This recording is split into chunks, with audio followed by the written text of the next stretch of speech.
Diet میں کیا چیزیں کہتی ہیں کہ وہ لازمی ایڈ کریں اور کیا چیزیں اوائڈ کریں؟ To be very honest diet سے اس کا کوئی لینا دینا نہیں ہے. لائک ڈائٹ اس کے لیے میٹر کرتی ہی نہیں ہے. آپ نے صرف اپنی ہائیجین کا خیال رکھنا ہے. دوسری بات یہ ہے کہ اگر کسی ایک فیملی ممبر کو ہے تو وہ کوشش کرے کہ تھوڑے ٹائم کے لیے اپنے آپ کو الگ رکھے, سب سے سیپریٹ رکھے, آئسولیٹ کر لے, اور آئسولیٹ ہونے کے ساتھ ساتھ اپنی چیزوں کو بھی آئسولیٹ کر لے. اگر اس کے وہ جو کپڑے وغیرہ واش ہوتے ہیں وہ سب بھی علیحدہ سے اس نے واش کروانے, ان چیزوں کا خیال کر لے. اور دوسری بات یہ ہے کہ اگر کسی ایک فیملی ممبر کو ہوتا ہے اور وہ فوری طور پہ ڈرمیٹالوجسٹ کو ضرور دکھائے, بیکاز اسکیبیز ایک اسکن کی ڈیزیز ہے جس میں پیراسائٹ آپ کی اسکن کے اندر رہتا ہے, تو ڈیفینیٹلی وہ ایک ڈرمیٹالوجسٹ نہیں دیکھنا ہے. اور وہ ٹریٹمنٹ جو آپ کو بتا رہے ہیں وہ 3 to 7 days کا ہے, وہ اکارڈنگ ٹو کنڈیشن ہوتا ہے. لیکن کچھ لوگ ایسے ہوتے ہیں جو کہ سیویرٹی آف اسکیبیز کا شکار ہو جاتے ہیں اور اس میں پھر وہ بیکٹیریل انفیکشن ان کے اندر ڈیولپ ہو جاتا ہے. ٹھیک ہے, ایک کالر ہے, ان کا بھی سوال لیتے ہیں. جی السلام علیکم. وعلیکم السلام. جی باجی. جی سوال کیجیے. جی باجی, یہ نا جب خارش شروع ہوتی ہے نا. جی جی. ہلو. جی جی بولیں. جب خارش شروع ہوتی ہے نا, کبھی ٹانگوں پہ ہوگی, کبھی پیچھے کمر پہ ہوگی, کبھی یہ بازوؤں کے اوپر ہو گئی, اس طرح نا بہت خارش ہوتی ہے. جب شروع ہوتی ہے نا تو پھر بہت زیادہ ہوتی ہے. ٹھیک ہے ٹھیک ہے. اگر اس میں یہ سمٹمز ہیں آپ کو کہ آپ کہہ رہے ہیں کبھی کہیں ہوتی ہے, تو اس کا یہ مطلب نہیں ہے کہ آپ کو اسکیبیز ہی ہوگی, بیکاز اسکیبیز کی جو ایچنگ ہوتی ہے وہ بہت سیویرٹی سے ہوتی ہے, اور وہ جس وقت شروع ہوتی ہے وہ پوری باڈی پر ہو رہی ہوتی ہے. دوسری بات یہ کہ جس طرح سے یہ بتا رہے ہیں کہ ان کو خارش ہے کہ کبھی کہیں ہو جاتی ہے, تو مائٹ بھی اس کے 2-3 ریزن ہو سکتے ہیں.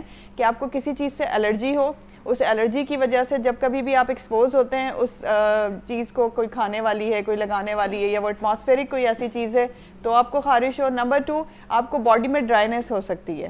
اسپیسیفک ایریاز پہ خارش ہونے کا مطلب یہ ہے کہ اس جگہ پر آپ کو ڈرائنیس ہے. آپ کسی بھی قسم کا گھر میں جو بھی موئسچرائزر اویلیبل ہے وہ آپ استعمال کر سکتے ہیں. اینٹی ہسٹامن مارکیٹ میں بہت ساری اویلیبل ہیں, ریناؤنڈ ہیں, لائک لوگ اسے آرام سے لے لیتے ہیں, وہ جو کہ خارش کی گولی کے نام سے جانی جاتی ہیں.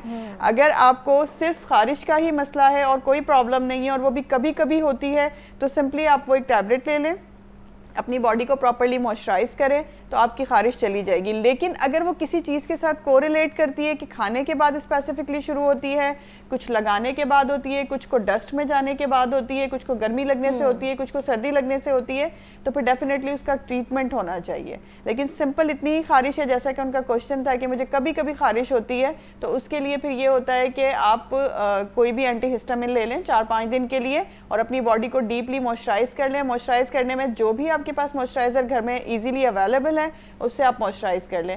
سمپلی اگر آپ کو خارش کے ساتھ ساتھ کوئی تھوڑا بہت اسکریچ پڑ گیا ہے, کوئی زخم ہو گیا, تو پالیفیکس ایزیلی ہر گھر میں اویلیبل ہوتی ہے, آپ وہ بھی رات میں لگا سکتے ہیں. تیسرا ڈاکٹر کنول, ڈرائنیس جو ہے وہ بہت زیادہ ہمارے لیے ڈینجرس بھی ہو سکتی ہے, اور ڈی ہائیڈریشن بھی ہو, اس کی وجہ سے بھی مختلف سمٹمز آتے ہیں. تو ڈرائنیس کی وجہ سے کتنی اسکن کنڈیشن ہے جو کہ ورس ہو جاتی ہیں؟ دیکھیں, ڈرائنیس کی وجہ سے اسکن کی جتنی بھی بیماریاں ہیں وہ سب ورس ہو جاتی ہیں. آپ دیکھیں ڈینڈرف جو ہے, اگر ہم سر سے سٹارٹ کرتے ہیں تو it's also because of the dryness. آپ کی اسکیلپ ڈرائی ہو جاتی ہے, ٹھیک ہے, اس کا کاز بھلے dandruff who, but some how آپ کو جو سمٹمز آ رہے ہوتے ہیں وہ ڈرائی اسکن کے آ رہے ہوتے ہیں. آپ کی اسکیلپ ڈرائی ہوتی ہے, پلس اگر آپ کو ڈرائنیس ہے تو آپ کا ایگزیما ورس کر سکتا ہے. آپ کو اگر ایگزیما ہے ہی نہیں سرے سے, لیکن ڈرائنیس ہو رہی ہے باڈی میں, تو وہ ڈرماٹائٹس کروا سکتی ہے, یعنی کہ اسکن کا انفیکشن کروا سکتی ہے.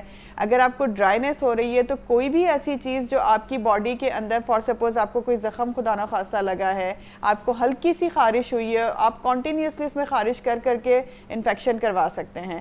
سو dryness because of the dehydration بھی ہوتی ہے. کنٹینیوسلی جن لوگوں کو ڈی ہائیڈریشن رہتی ہے ان کی باڈی کے اندر ڈرائنیس رہتی ہے. تو انٹرنلی اپنی باڈی کو موئسچرائز کرنے کے لیے, اسی لیے میں ہمیشہ کہتی ہوں کہ آپ نے پانی کی مقدار اپنی باڈی میں ٹھیک رکھنی ہے, ہیلدی فوڈ لینا ہے. جنک فوڈ جتنا بھی ہے, آئلی فوڈ جتنا بھی ہے, یہ باڈی کے اندر ڈی ہائیڈریشن کرواتا ہے, اور ڈی ہائیڈریشن الٹیمیٹلی لیڈ کرتی ہے ڈرائنیس کو, اور ڈرائنیس جا کر انفیکشن کروا سکتی ہے آپ کی باڈی میں ڈفرینٹ طرح سے, جیسے کہ الرجی ہوگی, جیسے کہ خارش ہوگی. آپ کو وہ خارش کنٹینیوسلی کر کے آپ کی باڈی پہ زخم بن سکتے ہیں, اور وہ زخم پھر سیویئر ہو سکتے ہیں, جیسے کہ سیلولائٹس تک میں.